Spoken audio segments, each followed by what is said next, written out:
Here is a little overview to developing your self-advocacy plan for your transition project. Okay, what is the purpose? The purpose of this part of the project is to provide your student with guidelines he or she can use in future settings to obtain needed support. This needs to be written in a way that indicates it is coming from the student, a little different from some of the special education approaches we see. This is not what other people need to do for the student, but what the student needs to do for him or herself. Again, we're looking at what goes on after high school when the teacher is not there. For example, Sue will need to tell her professor that she has difficulty hearing and needs to sit in the front instead of the professor needs to provide a seat in the front row for Sue.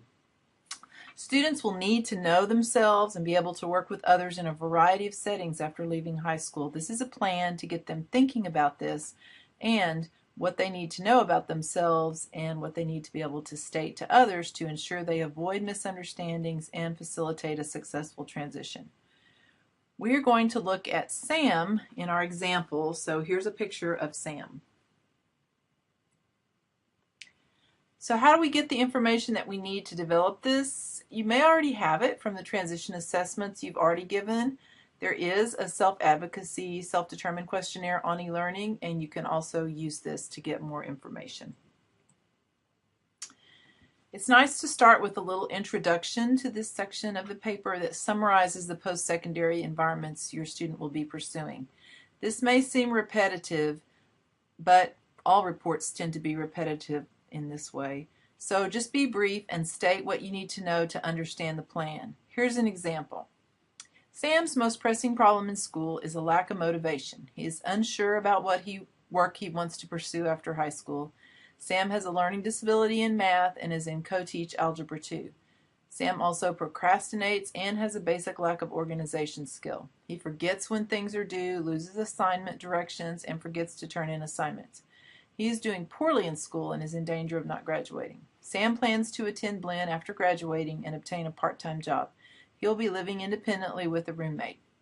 So this gives us kind of an overview of where Sam plans to go after graduation and what his issues are that he needs to address in his plan. So now let's look at how we would write up the actual plan according to the different areas.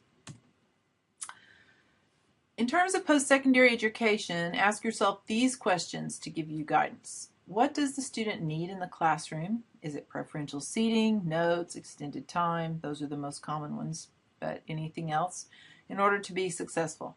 This needs to be written in a way that the student can explain to the professor or teacher his or her learning needs.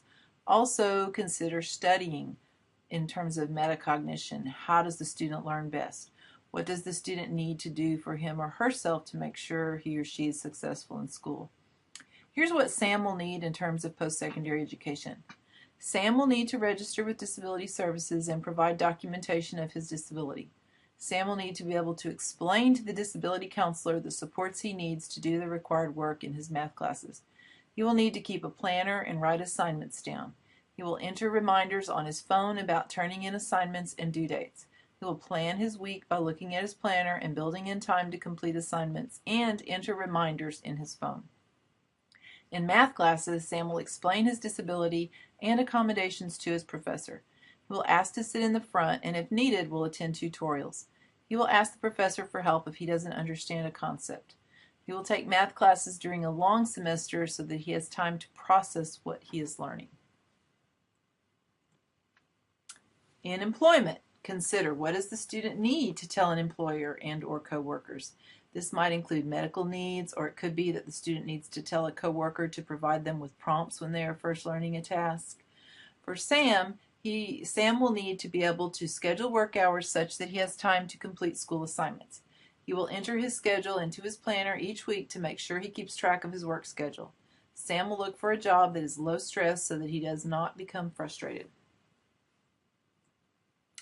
Independent living. Ask the following questions. Do students have any need for supports in terms of independent living? For example, do they have trouble with budgeting and need to ask for help? Do they need to ask for a list of people to call for certain situations, such as the electric company, and keep that handy? Sam is pretty independent, but has difficulty budgeting his money. Here's his plan for independent living. Sam will work with his parents to develop a budget. For recreation and leisure, ask yourself the following. Does the student have any tics or characteristics that it might be helpful to let friends know or that will impact recreation and leisure? For example, do they need to be able to tell people that they need to get their attention before talking to them so they can focus because of a hearing loss or a tendency to daydream? Do they have a quick temper? Do they need to tell people, I don't play? Sam has friends and lots of activities. Some are a little strange, like playing Dungeons and Dragons, and in high school he was in the anime club, but he does them independently, so he doesn't need any support in this area. However, Sam has huge motivation issues, so I added this as a separate area in his self-advocacy plan. If you can think of other areas that are important to your student, please add those. You might have a separate area for anger management or transportation, for example. Here's Sam's motivation plan. Because Sam has motivation issues, it would be helpful if he could set up a self-motivation plan. For example, he could buy himself a new book after he turned in his major English paper, or every time he gets a paycheck, he can go out to eat. I hope this gives you some help on this activity, and in case you're interested, I am sorry to report that Sam did not register at Disability Services, failed math, did not tell anyone about his disability, which, interestingly, this is a big problem that's been reported by some NTLS presentations I have attended. More students with disabilities are going to college, but they're not advocating for themselves or using services provided by the colleges, and subsequently they're not doing well. So this is a great area of need. Helping students to become self-advocates is really important, and something I hope you will stress with your students no matter what age level you work with.